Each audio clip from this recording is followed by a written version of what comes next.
तो यार जैसा कि अब पूरे यूनिवर्स में पता चल चुका है कि एवेंजर्स एंड गेम के बाद मार्वल सिनेमैटिक्स जब कुछ उखाड़ नहीं पाया है, एक के बाद एक हफ्ता चला गया और फिर आखिरकार हमें मिलती है एक मूवी डेडपूल एंड वुल्वरीन। यार अगर दूसरे साइड से बोले तो एक तरह से इस मूवी ने बाबा की बूटी का काम किया है और एमसीयू को नंगा होने से बचा लिया है।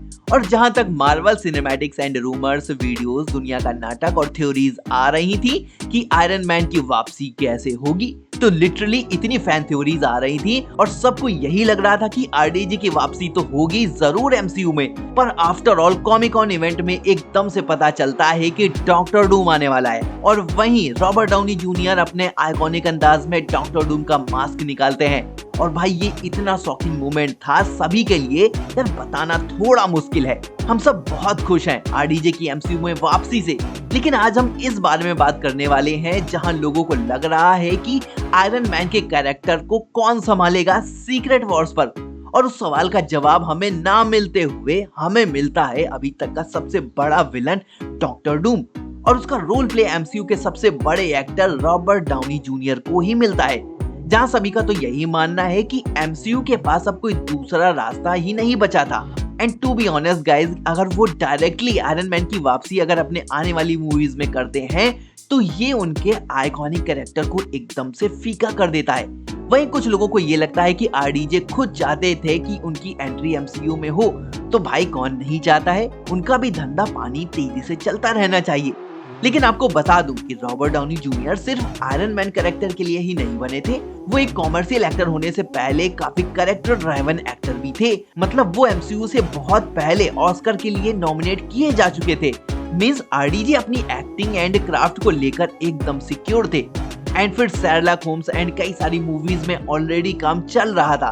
तो मेरा तो यही मानना है कि जिस तरह से आयरन मैन की जिम्मेदारी उन्होंने उठाई, वाकई ये उनके कैरेक्टर को आसमान में तो ले गई। लेकिन मेरा जो मानना है कि आधे से ज्यादा आरडीजे फैंस अब सिर्फ उन्हें आयरन मैन बनते ही देखना चाहते हैं, वो जाकर भी किसी दूसरे कैरेक्टर में दिख नहीं सकते।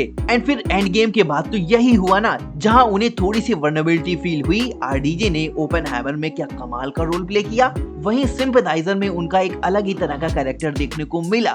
वहीं जब आरडीजे अपनी बाउंड्री से बाहर निकलकर आए ही थे, लेकिन वहीं एक बार फिर से एमसीयू में घुसने का मतलब है कि फॉल्स सेंस ऑफ सिक्योरिटी आ जाना। और ये जो ओजी आरडीजे वाला कैरेक्टर जो आपके माइंडसेट में है, लाइक अभी तक जो आप उन्हें as a iron man Tony Stark से जानते हैं, क्या वो कैरेक्टर आपको मिलेगा? शायद आप ये समझ नहीं पा रहे हैं कि आरडीजे किस रोल के लिए वापस आए हैं। He is a next Thanos, Kang या फिर उससे भी बढ़कर एक डार्क साइड आप आरडीजे का देखने वाले हो। डॉक्टर डूम कोई रास्ते का चलता फिरता विलन नहीं दिखाया जाएगा या फिर कोई मूवी में उठा लिया, कैमियोस कराया और काम 35। डॉक्टर डूम की अपनी एक स्टोरी है और गाइस वो अपनी स्टोरी का हीरो भी है। और डॉक्टर डूम ने इतने सारे भविष्य देखे हैं कि वो जानता है कि सब अच्छा तभी होगा जब उसके नीचे सब होंगे। एंड उसका यही ईगो एंड एटीट्यूड उसे वो सब लाकर देता है एक्चुअल में जो उसे चाहिए। और यहाँ तक कि एक कहानी में तो ऐसा भी होता है जहाँ किसी ने सिर्फ उसके सूट का मजाक ही बनाया था और डॉक्टर डूम ने उसका पूरा यूनिवर्स तबाह कर दिया था। डॉक्टर डूम अपने में ही इतना पावरफुल है कि उसे कंट्रोल करना नामुमकिन है, और यही एक जीता जागता प्रमाण है डॉक्टर डूम का। अब बात ऐसी है कि जहां डॉक्टर डूम का कैरेक्टर फुली डार्क साइड होगा। पहले तो गाइस कॉमिक्स के अकॉर्डिंग मार्वल क्या कुछ ऐड करेगा डॉक्टर डूम की पावर्स पर, किस तरह से वो डॉक्टर डूम को लेकर रखेंगे आपके सामने।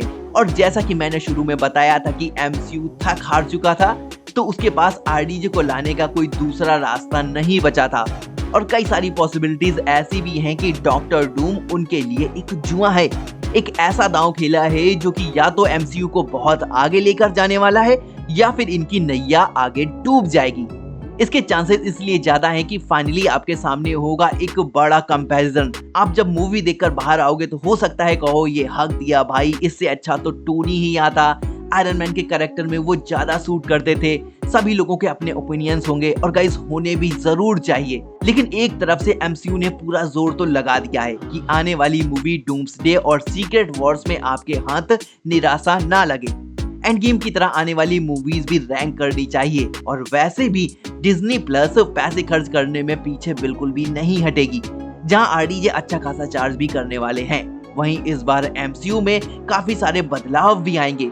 जैसे कि आपको बताना चाहूंगा कि रूसो ब्रदर्स वापस आ चुके हैं। एक बार फिर से डायरेक्शन एंड प्रोडक्शन का ठप्पा उनके सर पर लग जाएगा।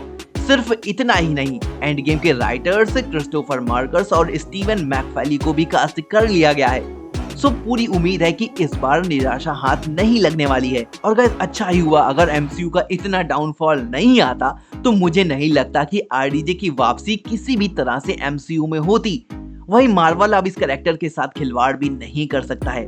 ऑब्वियसली मैं भी यही चाहूंगा कि डॉक्टर डूम ऐसे कॉमिक्स की तरह बिल्कुल हैवी इंटिमिडेटिंग दिखाए जाए, क्योंकि एट द एज ऑफ 60 वैसी स्ट्रेंथ ला पाना थोड़ा सा आरडीजे के लिए मुश्किल होगा। उतनी फिजिकलिटी नहीं रख पाएंगे, बट आयरन मैन में सीजीआई के साथ तो काम किया ही था और हमें उम्मीद भी बरकरार रखनी चाहिए। मतलब गाइस, वो भौकाल मेंटेन होना चाहिए जो कि डॉक्टर डूम कैरेक्टर को आइकॉनिक बनाए।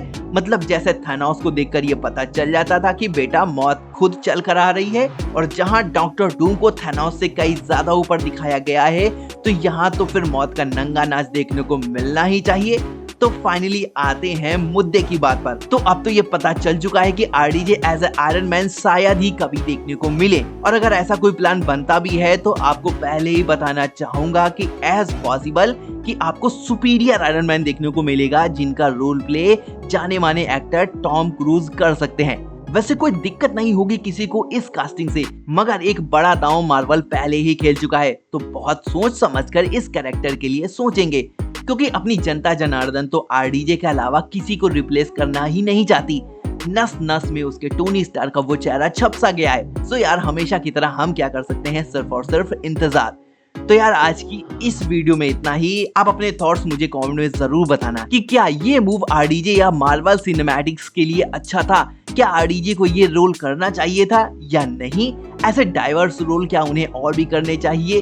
बाकी वीडियो कैसी लगी मुझे कमेंट में जरूर बताना। मिलता हूँ नेक्स्ट वीडियो में। Keep watching and do subscribe.